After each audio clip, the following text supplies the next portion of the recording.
Welcome to I Just Have to Say Something, a conservative Hispanic perspective. This particular video has been a bit of a challenge for me to put together. As a parent, gun owner, law abiding citizen, somebody who's interested in justice, and somebody who was a first responder as a paramedic firefighter, it touches many aspects of my life. And it does really cover some of the things that are most frustrating with gun ownership and accountability with the judicial system, the gun lobbies on both sides of the equation, and how good citizens are played in the middle. Let's take a dive into this. We believe that the maximum sentence in this case was appropriate, and I believe we missed an opportunity to send a strong message. Anger and frustration tonight from Chicago police and the family of fallen officer Ella French after a federal judge rejects the maximum sentence for the man who bought the gun used in that shooting. Jamel Danzy of Hammond, Indiana, pleaded guilty to straw purchasing that weapon for one of the brothers charged in the officer's murder. Dane Placco has more reaction from the Dirksen Federal Building. And it's just so sickens me that, the sentence was only 30 months. Carlos Yanez Jr. was among dozens of Chicago police officers packing a federal courtroom for today's sentencing. Yanez was shot in the head in the same attack that took the life of his partner, 29-year-old Ella French, during a traffic stop in August of last year. I lost my career, and I'll never be the same with my friends, family, my son. I'll never be the father that I could have been, so we face challenges every day. But it's just something needs to change. The two brothers charged with that murder, Imante and Eric Morgan, have yet to go to trial. But Jamel Danzy of Hammond, Indiana, has already pleaded guilty to straw purchasing the murder weapon. And prosecutors today urged federal judge Robert Gettleman to give Danzy the maximum 5-year sentence for that illegal gun purchase, saying he knew his friend Eric Morgan was a felon who couldn't buy the gun himself.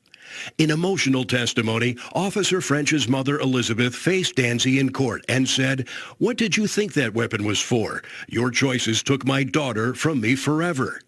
If you're not familiar with what a straw purchase is, a straw purchase is when an individual goes to a firearms store, purchases a weapon with the knowledge that they have no intent on keeping that weapon and forwarding the ownership of that weapon to a person that cannot legally own or possess a firearm. This is a federal violation of law. And it's my understanding based on this story that is punishable up to 60 months in jail. But Judge Gettleman said there were mitigating circumstances, including Danzy's abuse as a child, leading to mental health issues, and the fact that Danzy bought the gun under pressure to keep his friendship with Morgan. There are some who would ask me as a minority, first generation Cuban American, and ask me, how in the world can you be a Republican and a conservative? And I said, this is exactly the reason why. Because you have a man who forwarded a weapon to two known felons. That weapon was used to attack two police officers. One is dead, and one is permanently disabled to the point where he can never work his career again. That young, beautiful woman was someone's daughter, and these liberal judges and these liberal politicians care more about the rights of criminals than they do of the victims. I really don't give a damn how hard you had it when you were growing up. Your parents might have left you. Your puppy ran away.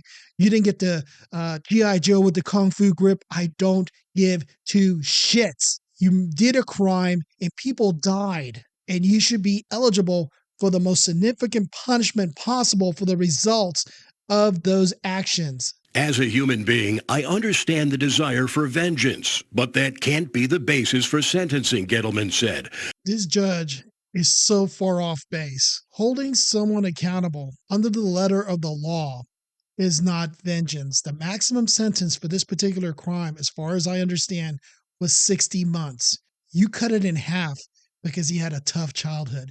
Who gives two shits? Who didn't have a tough childhood? Vengeance, in my opinion, would be he's eligible for 60 months. You decide to up it to life imprisonment without the possibility of parole or the death sentence. That's vengeance. Sentencing someone in accordance to guidelines is not vengeance.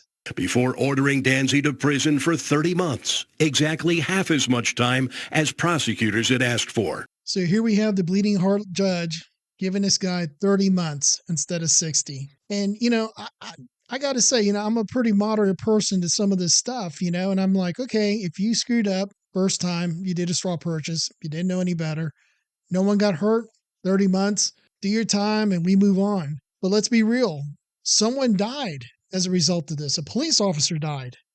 You have another one that was wounded to the point where he can never return to his career. You have a mother that'll be grieving for the rest of her life. And you're giving this guy 30 months because he had a rough childhood? Boo fucking who? It's sickening to me that the gun control groups and the ones that want to take away our guns always talk about we need laws, we need more laws, we need to be more restrictive. And then when you have assholes like this who commit a crime, here comes the violence and the bleeding hearts, and we got to be light on them. But when it comes to law-abiding citizens and just having a right to bear arms, we got to be complete assholes with them. And it is so frustrating because my whole thing about this channel is holding gun owners accountable and criminals accountable for the actions that they do. And that accountability stops at the courtroom. If we're not sending a clear message as a society that violent criminal behavior or actions that lead to violent criminal behavior will not be tolerated, it's just going to keep going.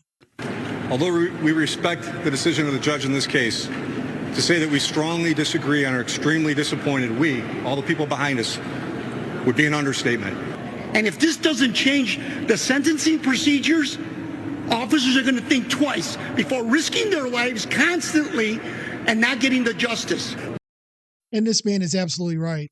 As police keep getting demoralized by decisions like this, it's incumbent upon us, the average American citizen, the law-abiding person, to take responsibility in defending themselves and their families and their communities, because the police are demoralized, their numbers are down, people aren't getting into the field. Why would you want to risk your life for people who don't want you to be around? And if you get hurt or injured on the job, the people who commit the crime will get more empathy and more leniency in the courtroom than the victim of the crime. It doesn't make any sense. Our whole judicial system right now, it is upside down. Danzy covered his head and didn't talk to us as he left the courthouse. He's scheduled to report to federal prison to begin serving his sentence in early February.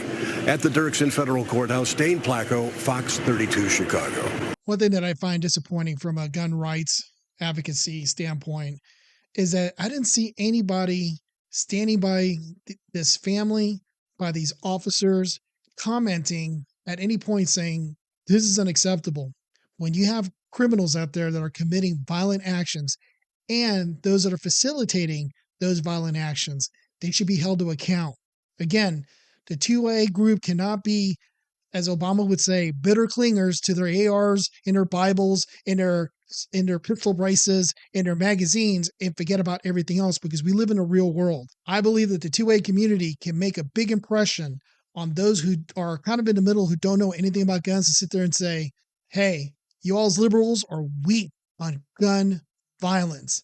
You're not prosecuting these people. You're not holding them to full account. You're weak on crime.